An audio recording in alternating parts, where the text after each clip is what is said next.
Return to me. There is so much more to give. Mortality rushes to meet you.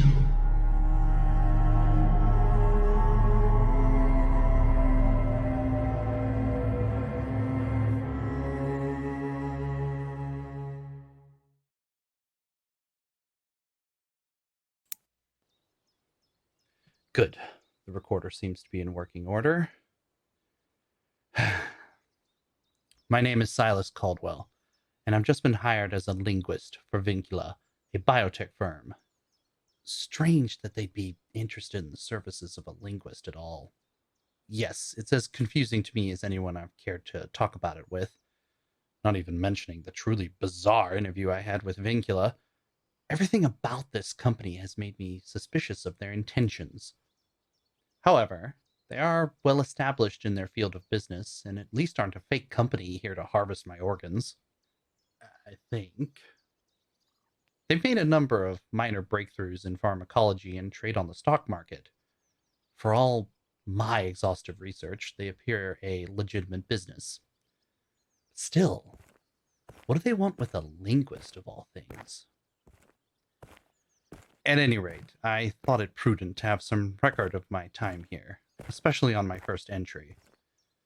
I'm willing to see this through to the point I wake up in a tub of ice with some stitches on my backside at least, but I'm making damn sure I've got something to show I'm at least a touch foresightful about all this. Not that there's much I can do about anything in particular past that point. Here's the door now. Here goes absolutely nothing. Ah, Mr. Caldwell, I see you've arrived in one piece. I'll show you to the lab. Let's get you settled, Yes, let's do that. And it's Caldwell. As I'm sure you've seen, our facility is quite expansive. For this location specifically, we have a large laboratory hosting the object itself, what we at Vincula refer to as the breach, as well as independent offices and laboratories for other studies. You'll have your own office, as we suspect you'll spend much of your time there.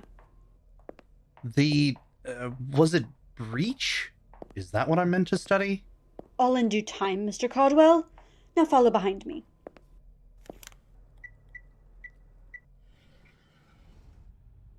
Here it is. Impressive, isn't it? We took great care in transporting it here. So watch your step. Right. It looks like a nautilus shell? And huge. It's interesting and not like any type of structure I've seen before, but should you not have a geologist for this? It's just a big rock. The outside isn't what you're here to inspect. Well, go on. What? Surely you don't mean I'm supposed to go in there. That's exactly what I mean. Miss Poe, I'm sure you recall our interview we had not long ago. Is this altogether required? I remember our conversation perfectly, Mr. Caldwell. Let me offer you reassurance, then. In the interest of saving us all some time here, we've examined the interior of this structure quite thoroughly, and have lost exactly 0 personnel thus far. While you might find the inside somewhat disconcerting, it is imperative you see the contents for yourself, and I've been instructed to ensure you do so ASAP. Well then, it's not that large, I suppose. Shouldn't take me very long either. Be back in a bit. Get to it, and I'll see you in a moment. Hell, it's pitch black inside. Good thing Miss Vogt cared so much for my mental well-being. Doesn't seem like it could go too far, though. Let's see. I think I should have had to start crawling at this point. The exterior looked like it fed into itself and gradually got smaller, but somehow I'm still walking upright normally. I should have bumped my head by now. Can't see more than a foot or so even with my cell phone, but Wait a moment. There's something here. It seems to be some sort of shelf jutting out from the wall. What is this? This looks man-made, carved out of the breach's own wall, but for what purpose? Oh, this symbol. What is that? I don't recognize it. I'm not sure what language this is, but it must be what Miss Vo wanted me to see. Did I really have to come in myself? Wouldn't a picture have sufficed? Suppose I'll do it myself. Let's get a photo of you for posterity, shall we?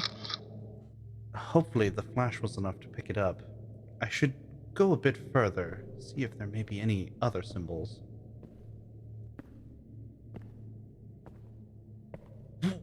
Wait. I can see light up ahead. Like it's the exit, but...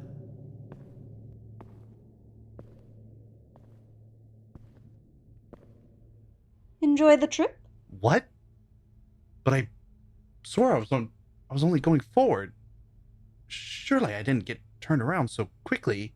Correct, Mr. Caldwell. Now you see why it's been named the breach. It seems to defy its logical end. The entryway you went through seems to lead into a hallway, only to bring you right back to the beginning. It's what they call a sort of unicursal route. I see you must have found the reason for your being here. Yes. I assume you're referring to the sigil around the midpoint on the ledge. Yes, I saw it. Something you have no earthly idea about? It did appear unfamiliar. That is simply to say I might not have seen much research on it to date. Where did you say you acquired this again? I didn't actually say, but an archaeological site. Supposedly some newly formed island in the Pacific Ocean, if I recall. It was deemed significant for our scientific research. And here it is. Significant is the understatement of the decade, if not the century. You said previously there was more. The rest of the materials will be in your office. Let's move on. Your office will be the one nearest the main laboratory, since you'll most likely be needing to visit frequently. There's also accommodations in your apartment in case the need to take work home arises. Here we are. This is your office. Should be suitable enough. Vincula provided an assortment of books and research papers regarding dead and ancient languages, and will be able to provide you with more. Within reason. And of course, a desk equipped with a computer for further research. I can tell you without a shadow of a doubt I'll need a coffee pot in here. I promise not to make too many demands after that, however. We did accommodate you with access to the archival lab just through this door, and it is well monitored. This room is also climate controlled and is equipped with magnification tools and different light sources. And the first thing we're requesting you study is this. This book is the main reason Vincula decided to bring you in. Without it, there wouldn't be much to go off of at all. Our research suggests the documents to be carbon dated at around 1,000 years old, and as such, it is extremely delicate. That old? Remarkably good condition, considering its erstwhile briny resting place? Vincula didn't find it in the same place as the breach, if that's what you're hinting at. Well then, where? Was it dug up in Europe, South America, the Middle East, perhaps? This could be crucial information for the translation that I'll need for... As far as we know, it was a private collector of some sort. Where it came from prior to that is unknown. I see. Well, that is truly unfortunate. Just glancing at the first page, then... Is this Akkadian? I don't believe I've seen something so well preserved for this language before. Let me see. Mr. Caldwell, the gloves. I'm aware, Miss Vo.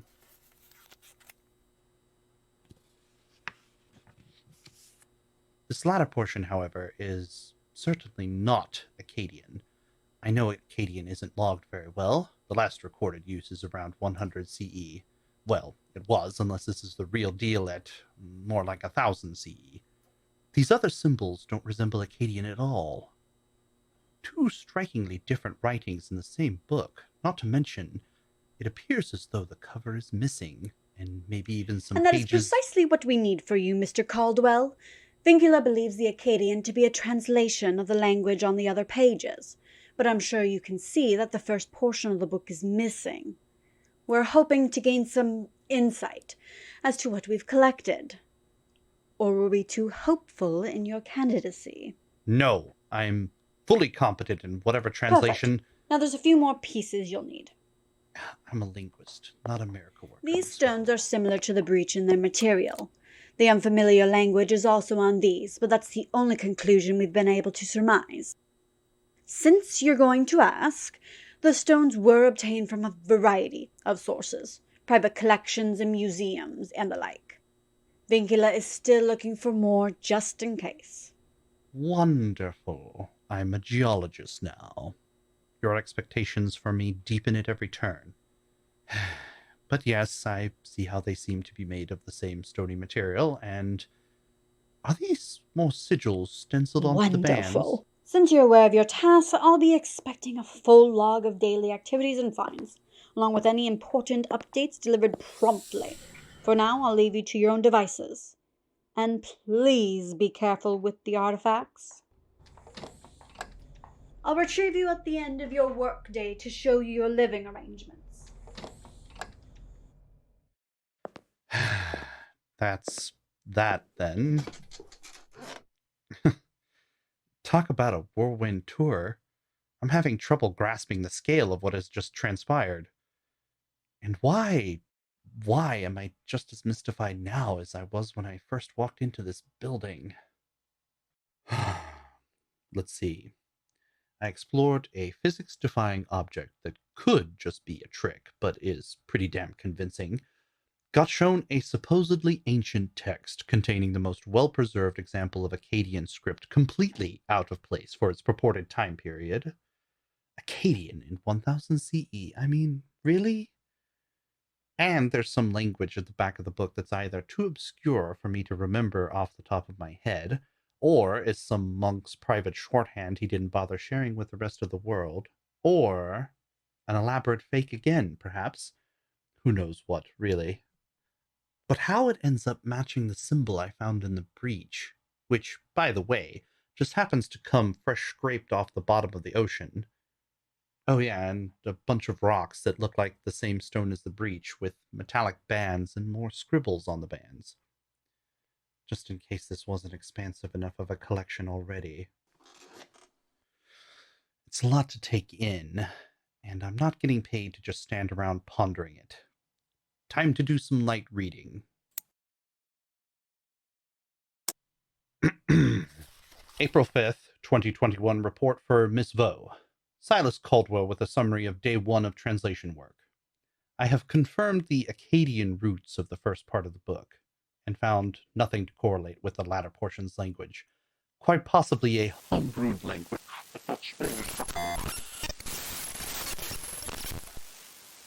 It is bound by an unmarked sheet of leather, although there are 2 sets of apparent damage. The binding of the book is frayed, and the front cover itself is initially in the same form. Why the original text is in Akkadian, of all things, a language that predates medieval Europe by another 2,000 years. A land of cold, clean water, high mountains, clear skies. Our troubles are left behind. Our crops grow without blight. Our children play in the streets. Where once was only dirt and grass, now houses rise for our families. Unknown word. For our knowledge, and life is good again. Translator's note. The next passage seems to occur after a break. An unknown amount of time has passed in the narrative. Some catastrophe befell the writer's people. Resuming translation. A great trial was held for an esteemed tribesman. Their behavior was aloof, foolish, absent-minded.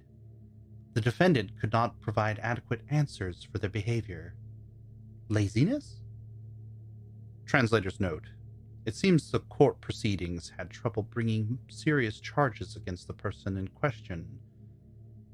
There seems to be a combination of position, their rank or office, and another factor I'm having trouble understanding. Something about not being themselves? Perhaps afflicted with a type of mental illness.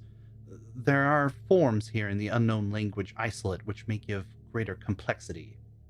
But sadly, they are poorly used in the Akkadian here. Resuming translation. The trial culminated in a search of the accused's household, but the results never became known to us. Panic grips our tribe. Rumors abound and spread like fire in a dry field. Tales of stacks of bodies. A house full of music and death. Few had returned to tell the tale of the search, and many of us started to disappear from that day forward. Strangers wearing masks, shaped like former friends and family, stalked the streets. Wailing became the song of our city. Few of us now remain. We must find the stone. We must yearn for a stone? Well, that's enough for one day. Even the Akkadian translation is difficult. The words have transformed subtly in 100 ways. There are little jots added and forms missing. It's like a new dialect, but one they tried to keep alive. Why did they even bother in the first place? I can't shake the feeling this might end up being a practical joke. I'd hate to have wasted all this time. I can't stop thinking about what I told her.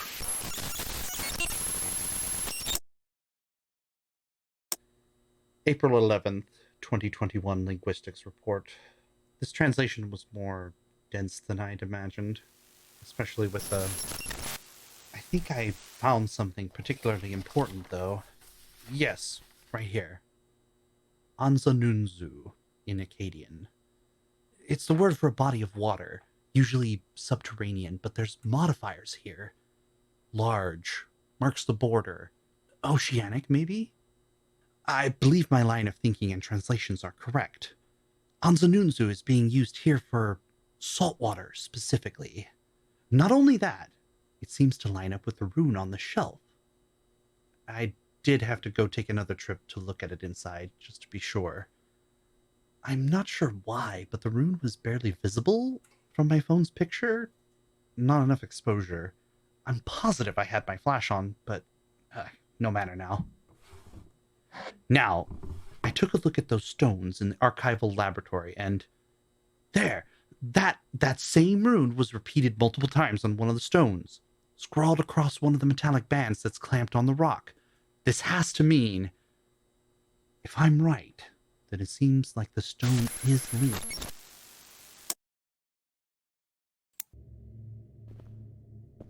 Superb. Throw the linguist into the darkness and see what happens. Marvelous premise for an experiment. Once again, I've found myself in the breach.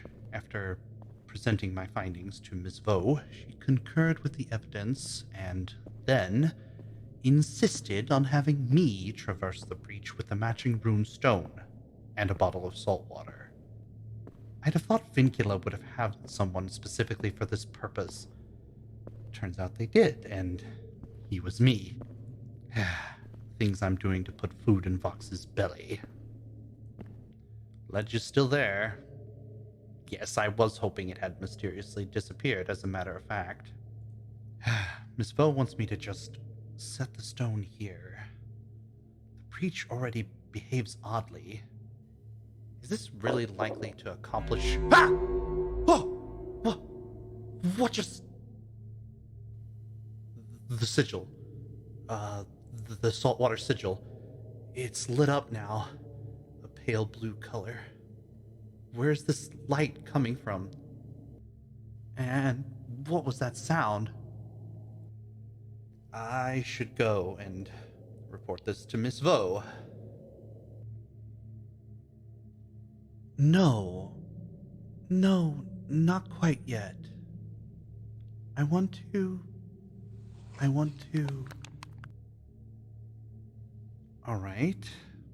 Stone on the ledge. Bottle next to stone.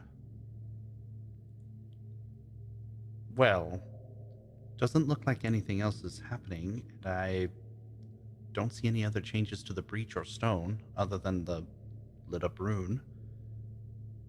But I feel there's more. There should be more. This hopefully won't ruin the artifact, but, well, there's records of the stone in my office. What is this feeling? Something dances on the edge of my vision, shapes in the darkness. When I glance to look, they are not. There's only the stone and the light within, the light of unbounding worlds. Where are these thoughts coming from? I can hear sounds, roaring, screeches, screams. When I strain to listen, they are not. A book, a story, told only in my mind. I want it to be.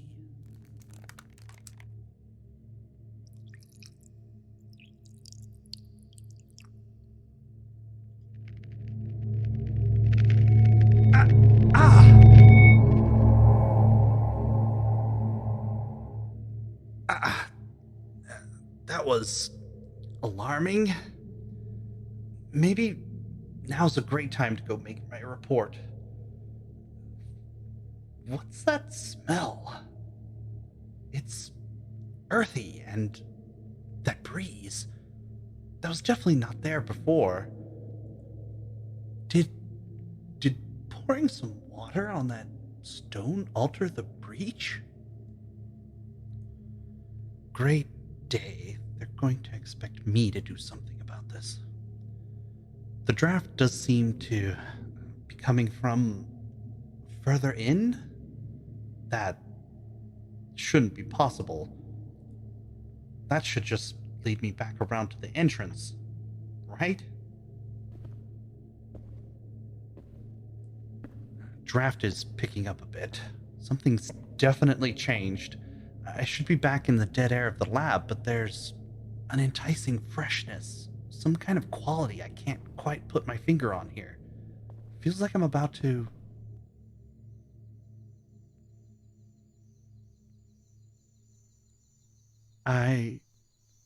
What is this place? It's not Vincula. I don't know. The breach is right behind me, but it's like a huge redwood forest. The trunks of the trees are massive. I can't even see the end of some.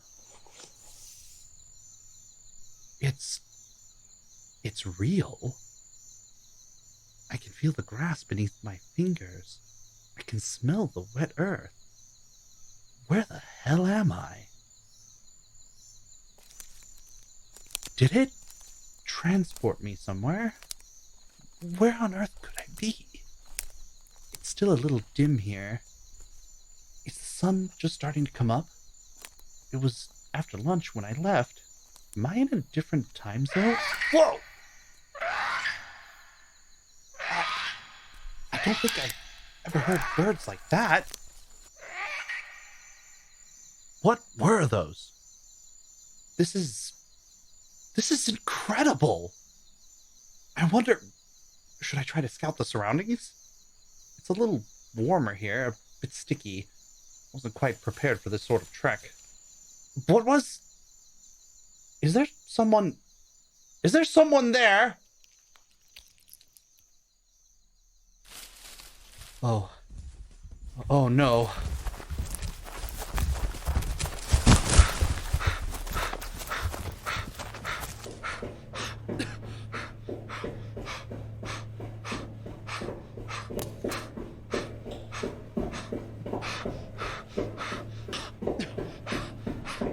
There's something! Something is coming! Silas, what are you... Block the breach! You, check the breach. Make sure nothing else is... Mrs. Dawson, you really don't have to do that. I'm perfectly able to take care of some dirty dishes. Oh, hush now, Silas. You've had a rough time of it today, and as the residence manager at Vincula, it's my job to keep this place tidy. Oh, I see you already got that recorder of yours on. Does that mean I'll get to hear your story after all? I think I will tell you what happened after all. Miss Vaux impressed upon me the need for secrecy as Vincula tries to make sense of my little discovery. But you work for Vincula too, so I'm choosing to interpret it as not including you. How wonderful. Well, don't mind me. Take your time, darling. Precious kitten. He's already word enough for the both of us, and so well behaved. Not to worry, my friend. Not to worry. I don't think there's anything after us. Not now, anyway. So, I went back into the breach today.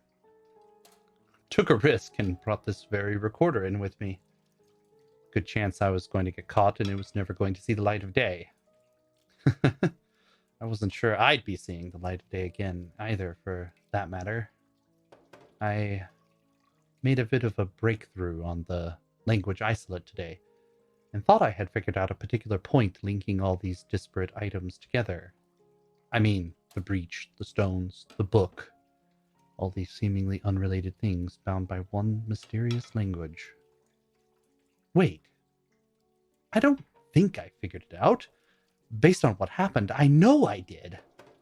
I rarely get a chance to just know I'm right very often, Mrs. Dawson. That must have been quite exciting. Well, not sure I really cared for the experience much. Alright, getting to the best of my remembrance then. I had taken the link stone, that's what Vincula's decided to call them now, to Miss Vaux, and I explained how I thought the sigil on the breach ledge and on one of this particular stone's metal bands matched, and that the word meant saltwater. Felt rather proud of myself at the time. If I'd known just how harsh the landing was going to be off of my findings, I might have kicked the stone down the nearest gutter. And of course, she explained that I should take the stone and some salt water into the breach immediately. Made it clear my employment was contingent on my obedience. I know they say cowards die 1,000 times and all that, but you know there is such a thing as, I don't know, passing these findings off to exploration professionals? Well, I made a snap decision and decided to go in anyway. I've come this far, and I feel supremely wasteful to leave this whole adventure now. I found the same interior as my previous visit, but I did note the presence of an indentation on the strange ledge and placed the stone on it, as per Miss Vaux's instructions. And the rune upon the ledge lit up. A ghostly blue. It's hard to pin down precisely, but it was like a color on the edge of the spectrum. Not quite all there, I think, is the best way I can describe it. Like part of my eyes couldn't pick it up, but I'm entirely unsure how I'd be aware of knowing I wasn't seeing all of it. Something you couldn't quite see. Sounds a bit frightening. Yes. Now, for the part that really befuddles me, why did I even feel compelled to pour the salt water on the stone? I think I even thought to say, maybe now would be a great time to go back and just report the lit up rune. And then I just didn't. I took a precious artifact and dunked it in one of Earth's naturally most corrosive materials. I would never have done anything remotely like that, ordinarily, and I still can't quite believe the whole sequence of events that followed. Don't push yourself, darling. You can stop any time. Shh, it's all right. It's all right. I'm certain I'll be all right. Well, then I felt a sudden shift in pressure, like what had been an enclosed space was suddenly and somewhat violently opened wide. A gust blew through the breach, and once again, I made an impulsive decision. This one, at least, I feel responsible for. I decided to continue down toward the new scents. Oh, the smells! Totally different from the lab, or even outside here at Vincula. It was completely new to me. I think I've certainly smelled something similar, but it was fresh. It was vibrant and positively alive with the little hints of earthiness and grass and minerality. I emerged, but rather than being in the lab at all, I was standing in the midst of a tangle of roots which gave way to a clearing in a forest. A huge forest. It stretched out in all directions, seemingly forever, and the trees were enormous. I know about redwoods. I've seen them on documentaries and such, but I was getting dizzy just trying to look up high enough to see the tops. I think I would have just sort of stumbled about and gazed in awe for a bit had I not been so rudely interrupted. I'm still am unsure of what I saw. I don't really know if I really saw anything, but that sound, something heavy and growing louder, like something was stepping toward me urgently, rushing at me.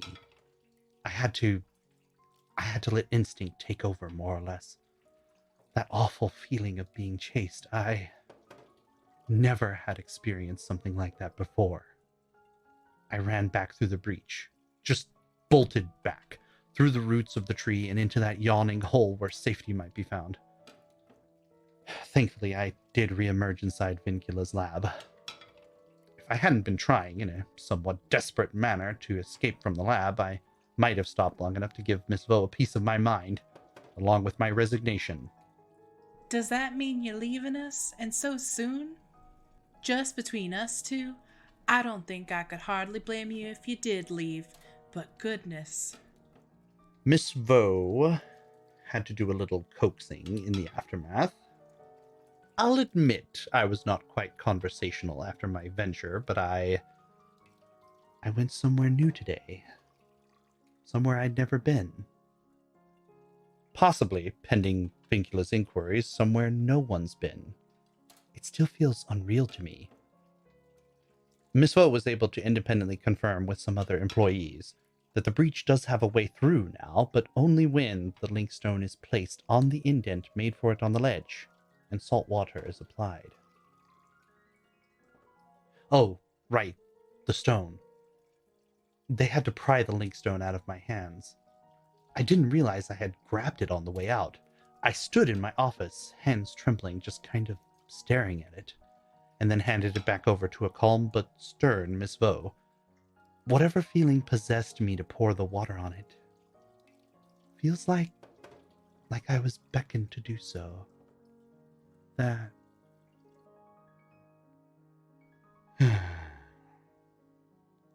I'll just have to admit, for now, I'm not quite sure I can make heads or tails of any of it.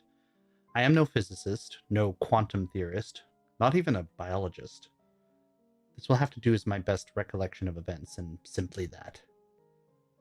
I did decide not to quit, Mrs. Dawson. Miss Vaux, at least, promised I'd never have to go back into the breach. That's a relief, at least. Oh, good. And I am whole, it seems. Healthy in body and mind. A little shaken is all, I think. And I can't help but be at least a little excited to have been teleported? Well, not really. Perhaps transported? I have no idea how it could possibly work yet, and neither does Vincula. But what I saw excited me, and it was due in large part to the strides I made in translation. And that gives me reason to want to know more, and press on.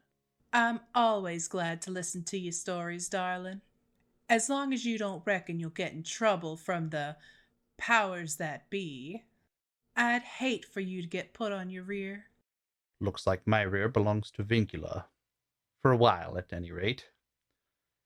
If you're not in a rush, we could put on some tea and hear one of your stories. How do you take your tea?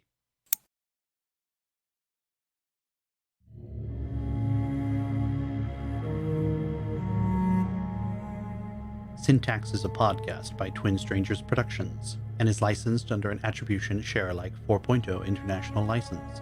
Today's episode was directed and produced by Stella Odom and written by Ty Vaughn. Silas Caldwell is played by Ty Vaughn. June Dawson is played by Renee Helsel. Miss Evelyn Vaux is played by Kaila Crockett. Additional voices and sounds provided by Gage Odom. Listen to other episodes, find our social media links, and make donations by visiting syntaxpodcast.com. Rate us on iTunes and Google Podcast, and follow us on Spotify. Tweet us at TwinStrangersP with your burning questions, and engage with fellow listeners on our subreddit, r/syntaxpod. Thanks for listening.